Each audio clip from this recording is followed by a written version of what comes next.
శ్రీ విష్ణు రూపాయ నమ శివాయ శ్రీ విద్య ప్రేక్షకులకి ఈరోజు స్వాగతం.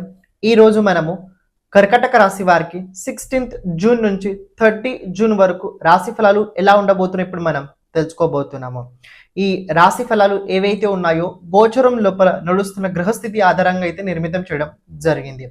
మీ జాతకంలో ఉన్న గ్రహస్థితి నడుస్తున్న దశ అంతర్దశ అనుసారంగా ఈ రాశి ఫలాలు మీరు తెలుసుకోవడానికి ప్రయత్నించండి. ఎవరైతే మన ఈ ఛానల్ని ఫస్ట్ టైం చూస్తున్నారో, ఎవరైతే ఈ ఛానల్ని ఇంతవరకు సబ్స్క్రైబ్ చేసుకోలేదో ఛానల్ని ప్రతి ఒక్కరు సబ్స్క్రైబ్ చేసి పెట్టుకోండి. అలాగే జాతకం ఉచితంగా కనుక పీడిఎఫ్ లోపల కావాలనుకున్నట్లయితే www.astrosomsundar.com ఈ వెబ్సైట్ మీద వెళ్ళండి. అక్కడ ఫ్రీ హోరోస్కోప్ మీకు లభించడం జరుగుద్ది. 15 days లోపల మీకు అక్కడ దొరుకుద్ది. చూడండి, కర్కటక రాశిలో కనుక మీరు ప్రెజెంట్ గమనించినట్లయితే ఈ రాశి వారు కావచ్చు, ఈ రాశి లగ్నం ఉన్నవారు కావచ్చు, ప్రెజెంట్ గురు బలం అయితే మీకు ఉంది. ప్రెజెంట్ దేవగురు బృహస్పతి బలం అయితే ఉంది. కానీ ఇక్కడ మీరు గమనించండి, సూర్యుడు ప్రస్తుతానికి ఈ సమయ కాలం లోపల మీ రాశి నుంచి 12వ స్థానంలో గోచరం నడుస్తుంది. ఎవ్రీ ఇయర్ కర్కటక రాశి వారికి 15th జూన్ నుంచి 14th జూలై ఈ సమయకాలం ఏదైతే ఉంటుందో ఈ సమయకాలం విశేషంగా కర్కటక రాశి వారికి అంత అనుకూలంగా అస్సలు ఉండదు. ఇది ఎవ్రీ ఇయర్ ఇలాగే నడుస్తూ ఉంటుంది. కానీ ఈసారి కొద్ది విశేషంగా మీరు గమనించండి, ఈసారి కొద్దిగా విశేషంగా మీకోసం ఉండబోతుంది. మీ సెకండ్ లార్డ్ 12th హౌస్లో ఉండబోతున్నాడు, 12th లార్డ్ వెంట ఉండబోతున్నాడు. రాబోయే రోజుల్లో ఖర్చులు ఏవైతే ఉన్నాయో చాలా బలంగా చాలా ఎక్కువగానే కనపడుతున్నాయి. కానీ ఒక విషయం తెలుసుకోండి, ఇవి మీరు ఖర్చులు అనుకుంటే ఖర్చులు అవుతాయి కాదు. ఇది ఒక రకమైన ఇన్వెస్ట్మెంట్ కాదు, ఇది ఒక రకమైన మనం కొన్ని నుంచి ముక్తి పొందుతున్నామంటే మీరు ముక్తి కూడా పొందగలుగుతారు. ఒక విషయం ఎప్పుడు నేను చెప్తుంటాను, మన దగ్గర నుంచి ఏదైతే ఉంటుందో అది వేరే దగ్గర వెళ్తుందంటే 2 types ఉంటాయి. ఒకటి దాన్ని మనం ఖర్చు అనే చేస్తాము, రెండోది దాని నుంచి మనం దూరమైన వెళ్ళిపోతుంటాము. రాబోయే రోజుల్లో కొన్ని అప్పులు తీర్చే అవకాశాలు ఎక్కువగా కర్కాటక రాశి వారికి కనపడుతున్నాయి. ఎవరైతే అప్పులు చాలా ఎక్కువ చేస్తున్నారో, అప్పుల వల్ల బాధపడుతున్నారో, రాబోయే రోజుల్లో కొన్ని అప్పులు తీరే అవకాశాలు అయితే ప్రబలంగా కనపడుతున్నాయి. కానీ 12th హౌస్ లోపల బుధుడు కూడా సూర్యుడు వెంట ఉండడం వల్ల ఏది కూడా మీరు అప్పు తీర్చిన కూడా డాక్యుమెంటరీ వెరిఫికేషన్స్ వెరీ ఇంపార్టెంట్. మొత్తం అయిపోయిందని రాసి పెట్టుకోండి, డాక్యుమెంట్ లోపల తీసుకోండి. మళ్ళీ తర్వాత వాళ్ళ వ్యక్తి మిమ్మల్ని అడగకుండా చూసుకోవడం చాలా ముఖ్యమైన విషయం. అని సెకండ్ లార్డ్ 12th హౌస్ ఉండడం కొద్దిసార్లు ఏమవుతుంది తెలుసుకోండి, కోర్ట్ కేసు, పోలీస్ కేసు ఇలాంటివి జరగడం స్వాభావికమే. ఇది జరిగే అవకాశం ఉందా అంటే ఉంది. ఎప్పుడైతే సూర్యుడు రాహు నక్షత్రంలో వెళ్తాడో ఆ సమయకాలం లోపల కొద్దిగా టెన్షన్ అయితే మీకు ఉంటుంది. ఈ టెన్షన్ ఎలా ఉంటుంది అంటే అన్ఎక్స్పెక్టెడ్ టెన్షన్ ఉంటుంది. ఈ టెన్షన్ ఏదైతే ఉంటుందో అన్ఎక్స్పెక్టెడ్ టెన్షన్ ఉంటుంది. అని ఇంకోటి విషయం గమనించండి, మీ రాశి ప్రస్తుతానికి పాపకర్తరి యోగంలో ఉన్నది. సెకండ్ హౌస్ లోపల కేతు, 12th హౌస్ లోపల సన్, మధ్య లోపల దేవగురు బృహస్పతి, అలాగే శుక్ర గోచరం ఉంది. ఈ 2 శుభగ్రహాలు మీ రాశిలోనే ఉండి పాపకర్తరి యోగంలో ఉండడం వల్ల ఈ దేవగురు బృహస్పతి అలాగే దైత్యగురు శుక్ర ఫలితాలు మీరు పొందడానికి కొద్దిగా ఇబ్బంది అవుతుంది. ఇబ్బంది అని చెప్పే కానీ ఏంటంటే అంత మీరు అనుకూలమైన పరిణామాలు పొందలేకపోతుంటారు. అని ఇంకో విషయం చెప్తున్నా తెలుసుకోండి, ఎప్పుడైతే ఈ కుజుడు కూడా ఈ నెలలో రాశి పరివర్తన చేసుకోబోతున్నాడు, 20 జూన్ రోజున కుజుడు మేషరాశిని వదిలేసి వృషభ రాశి లోపల వెళ్ళబోతున్నాడు. యోగ కారకుడు కుజుడు రాబోయే రోజులు మీకు సపోర్ట్ చేస్తాడు. ఏ ప్రకారంగా సపోర్ట్ చేస్తాడు? ఫిజికలీ అలాగే మెంటలీ అలాగే స్ట్రాంగ్ అయ్యే యోగం రాబోయే రోజులు ఉంది. ఫిజికల్ మెంటలీ స్ట్రాంగ్ అయ్యే అవకాశం ఏ ప్రకారంగా అవుతారు? ఒక విషయం తెలుసుకోండి, నా మనసు సరిగ్గా లేదు కానీ ఏదో ఒకటి సాధించాలన్న సంకల్పం చాలా బలంగా ఉంది.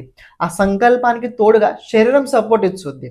ఆ సంకల్పానికి బలంగా శరీరం సపోర్ట్ ఇస్తుంది. శరీరంతో పాటు దైవీ సహకారంతో పాటు బుద్ధి కూడా సహకారం చేసి తీరుద్ది. ఇందులో డౌట్ లేదు. ఎందుకంటే కుజుడు 4వ దృష్టి సెకండ్ హౌస్ పైన ఉండబోతుంది. కుజుడిది 7వ దృష్టి 5వ స్థానం పైన ఉండబోతుంది. సో సంకల్పం కనుక బలంగా ఉన్నట్లయితే, ఇచ్ఛాశక్తి కనుక బలంగా ఉన్నట్లయితే అనుకుని తప్పకుండా మనం చేయగలుగుతాము. కానీ రాబోయే రోజుల్లో ఒక చిన్న పాయింట్ చెప్తాను, కొన్ని ఖర్చుల వల్ల డబ్బు మీ దగ్గర సేవింగ్ అవ్వదు. రెండోది, నిద్రకు సంబంధించిన కొన్ని సమస్యలు ఎక్కువగా అవుతుంటాయి. మూడోది, మీరు కొద్దిగా మీ వస్తువులు ఏవైతే ఉన్నాయో కొద్దిగా దాన్ని జాగ్రత్తగా కాపాడుకోవడానికి ప్రయత్నించండి. కొన్ని ఆన్లైన్ స్కామ్స్ మీతో జరిగే అవకాశాలు రాబోయే రోజుల్లో ఉండబోతున్నాయి. ప్రెజెంట్ అంత స్కామ్ ఆన్లైన్ నడుస్తుంది కాబట్టి ఆన్లైన్ స్కామ్ జరిగే అవకాశాలు కూడా ఉండబోతున్నాయి. వ్యాపారస్తులు కనుక చూసుకున్నట్లయితే ఈ సమయం బాగుంది. వ్యాపారస్తులు ఎవరైతే ఉన్నారో వారికి ఈ సమయకాలం చాలా బాగుంది. మిమ్మల్ని ఎవరైతే నమ్ముతున్నారో, మిమ్మల్ని ఎవరైతే నమ్మారో వాళ్ళకి మీ వల్ల మంచి జరుగుద్ది. వాళ్ళకి మీ వల్ల తప్పకుండా మంచి జరుగుద్ది. మీరు చెప్పే మాటలు కావచ్చు, మీరు ఇచ్చే ప్రోత్సాహం కావచ్చు, మీరు చేసే మార్గదర్శనం కావచ్చు, అది హెల్ప్‌ఫుల్ అవుతది. కానీ కుటుంబ పరంగా మీకంత సహకారం అయితే తప్పకుండా లభించదు. కుటుంబ పరంగా మీకంత సహకారం అయితే అస్సలు లభించదు. అని ఇంకోటి తెలుసుకోండి. ఎవరైతే ఉద్యోగస్తులు ఎవరైతే ఉన్నారో జాగ్రత్తగా ఉండండి. జాగ్రత్తగా ఉండండి. గురు బలం వచ్చింది అన్నీ చూసిన తర్వాత కొద్దిగా క్షమించండి, మధ్యలో రావడం జరిగింది. ఎవరైతే మీ జాతకం గురించి, జాతకంలో ఉన్న గ్రహాలు భావ అనుసారంగా వాళ్ళ ప్రభావం మన జీవితం పైన ఎలా ఉంటది తెలుసుకోవాలనుకున్నట్లయితే ఓకే. దాంతో పాటు జాతకంలో రాబోయే దశ, అంతర్దశ, రాబోయే 10 సంవత్సరాలు ఎలా ఉండబోతుంది తెలుసుకోవాలనుకున్నట్లయితే, లేకపోతే మన జీవితం లోపల ఎప్పుడు ఎలాంటి సమయం రాబోతుంది, ఏ దశ మనకు అనుకూలంగా ఉంటది, ఏ దశ మనకు అనుకూలంగా ఉండదు, ఏ దశ లోపల మనం ఎలాంటి పరిహారాలు చేసుకోవాలి, ఇలాంటి గనక జాతకంకి సంబంధించిన మొత్తం విషయాలు కనుక మీరు తెలుసుకోవాలనుకున్నట్లయితే తప్పకుండా మీరు వాట్సాప్ సంప్రదించడానికి ప్రయత్నించండి. అలాగే ఇప్పుడు ప్రత్యేకంగా మనం చేస్తుంది ఏంటంటే ప్రతి ఒక్క జాతకుడికి వీడియో చేయడం అయితే జరుగుతుంది. అంటే ఎవరికైతే అవసరం ఉన్నదో వాళ్ళకి వీడియో ఫార్మాట్ లోపల అయితే వాళ్ళ జాతకం చెప్పడం జరుగుద్ది. అంటే ఏంటంటే ఒక బోర్డు పైన మీ జాతకం గురించి మొత్తం విశ్లేషణ చేయడం జరుగుద్ది. దాంతో పాటు మీరు చేయాల్సిన పరిహారాలు కూడా చెప్పడం అందులో జరుగుద్ది. ఇక్కడ ప్రత్యేకంగా వీడియో ఎందుకంటే తెలుసుకోండి, అది మీ దగ్గర స్టోరేజ్ ఉంటుంది.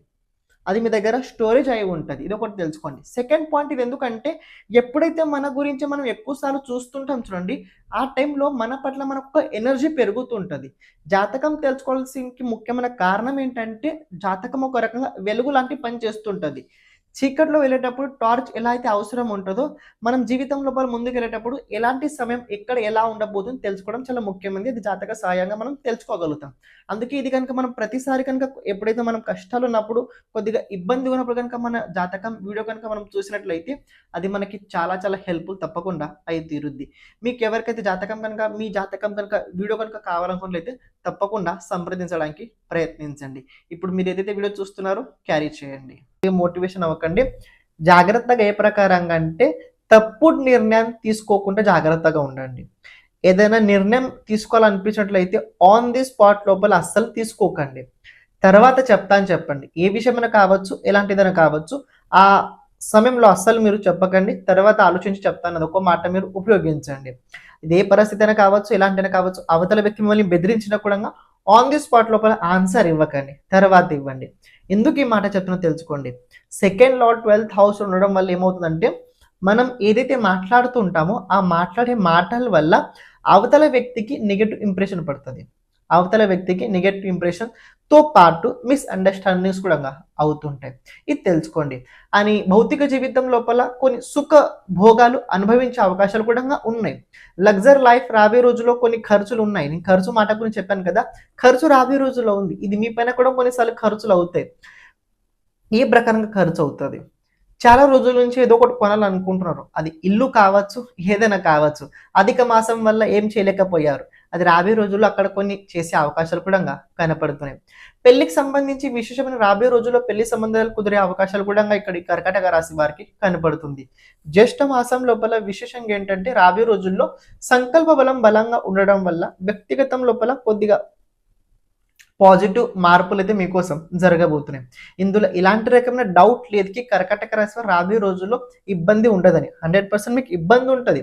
కానీ ఆ ఇబ్బంది నుంచి బయటపడే అవకాశాలు కూడా మీకు అక్కడక్కడనే కనపడుతూ ఉంటాయి. సాటర్న్ 9th హౌస్లో ఉన్నాడు. రేవతి నక్షత్రం లోపల కొన్ని ఖర్చులు అవుతాయి.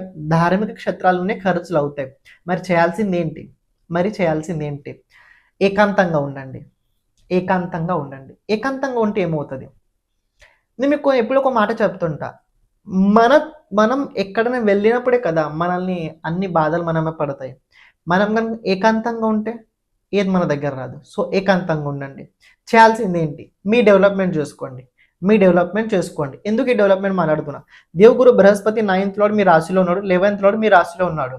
4th లార్డ్ కూడా మీ రాశిలోనే ఉన్నాడు. 6th లార్డ్ కూడా మీ రాశిలోనే ఉన్నాడు. పర్సనల్ డెవలప్మెంట్ చేసుకోండి. ఒక రూమ్లో ఉండండి. మీరేం చేయగలుగుతారు చేయండి. మీలో వ్యక్తిగత వికాసం రావడానికి ఏ ప్రయత్నమైనా చేయండి. అది మీకు చాలా ఉపయోగపడుద్ది. అని తక్కువ మాట్లాడండి, ఎక్కువ పెంచడానికి ప్రయత్నించండి. హెల్త్ లోపల కొన్ని చిన్న చిన్న ప్రాబ్లమ్స్ అవుతుంటే శనగపిండి పదార్థాలు ఎక్కువగా తినకండి. కఫ్కి సంబంధించి ప్రాబ్లం వచ్చే అవకాశం ఉంది. కోల్డ్ రాబోయే రోజులు అవుతుంది. కఫ్ వలన కొన్ని రాబోయే రోజులు కోల్డ్ అయ్యే అవకాశాలు కూడా మీకు కనబడుతున్నాయి. ఓవరాల్ చెప్పాలంటే కర్కాటక రాశి వారికి రాబోయే రోజుల సమయం ఏదైతే ఉందో మానసికంగా అంత ప్రబలంగా అయితే ఉండరు. కానీ ఇచ్ఛాశక్తి బలంగా ఉండడం వల్ల అనుకున్న సాధించడానికి ఏ ప్రకారంగా ఎంతవరకు కూడా మీరు రాబోయే రోజుల్లో వెళ్ళగలుగుతారు. ఎందుకు ఈ మాట చెప్తానో తెలుసుకోండి. కుజుడు ఎప్పుడైతే రాశి పరివర్తన చేసుకొని ఇక్కడ 20 తర్వాత వృషభంలో వెళ్తాడో అప్పుడు మేషరాశి కూడా పాపకర్తర యోగంలో వచ్చింది. అప్పుడు మేషరాశి కూడా పాపకర్తర యోగంలో వచ్చింది. అప్పుడు మీకు కొన్నిసార్లు అనిపించవచ్చు, నేను అనుకున్న పనులు ఎందుకు జరగట్లేవు, దేని కారణం వల్ల జరగట్లేవు అని మీకు అనిపించవచ్చు. కానీ దాని ఎపిసోడ్ తర్వాత ఉంది. కానీ ఒక మాట చెప్తాను, ఏ పని చేసే ముందు కొద్దిగా ఆలోచించే పని నిర్ణయం తీసుకోండి. అది మీకు చాలా హెల్ప్ఫుల్ అవుతుంది. అని ఒక రెమెడీ చెప్తాను, ఇది చాలా ఉపయోగించండి. ప్రతిరోజు ఈ రాబోయే రోజుల్లో ప్రతిరోజు నరసింహస్వామి ఆరాధన చేయండి.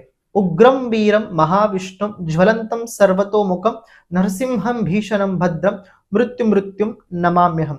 ఈ మంత్రాన్ని డైలీ 21 మినిట్స్ ధ్యానం చేయండి. డైలీ 21 టైమ్స్ కాదు, మినిట్స్ ధ్యానం చేయండి. అని అలాగే ఫిజికల్ కొద్ది సూర్య నమస్కారాలు చేయడానికి మీరు ప్రయత్నించండి. హెల్ప్ఫుల్గా ఉంటుంది. ఏదైనా డౌట్స్ ఉన్నట్లయితే తప్పకుండా కమెంట్ చేయడానికి మీరు ప్రయత్నించండి. సర్వం శివార్పణమస్తు. శ్రీమాత్రే నమః.